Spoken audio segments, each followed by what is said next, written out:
Viewers, amid rising tensions in the Gulf, Iran's foreign minister has said that the Strait of Hormuz is not completely closed. He has clarified that the passage is restricted only for tankers and ships belonging to Iran's enemies and their allies, while other vessels may still pass through this strategic waterway. A big statement there coming in from Iran. And there's another important update that we are getting for you at this point in time. A statement has come from Dr. Abdul Majid Hakim Elahi, the representative of Iran's supreme leader in India. He has said that Iran is prepared for a prolonged war. He was, in fact, speaking to ANI, and he has said there is no clear deadline for the conflict, but Iran is ready to continue fighting till the end, even if the war lasts for 5 years. Listen in. I don't know any deadline for this war, but what I know is that Iran is ready to continue this war up to end, even for 5 years. And you know, America is far from Iran more than 6,000 miles. Where are these bases which America uses?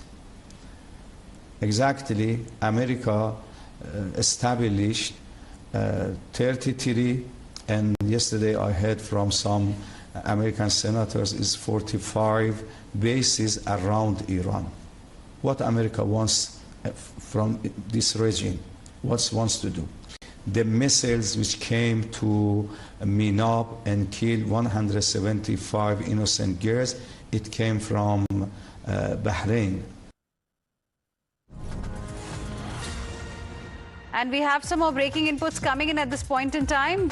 Iran's, in fact, Islamic Revolutionary Guard Corps has issued a fresh warning. IRGC spokesperson has said that if Iran's oil, economic or energy infrastructure is targeted, Tehran is going to retaliate by striking energy and economic facilities across the region linked to companies with American shareholders or ties to the United States of America. This is another important update that we are getting for you right now. A big message there coming in for US President Donald Trump from Iranian forces. If their infrastructure, crucial infrastructure or oil infrastructure is targeted, then Iran is going to hit back as well. And US-linked firms are not going to be spared. That's the warning that has come from Iran.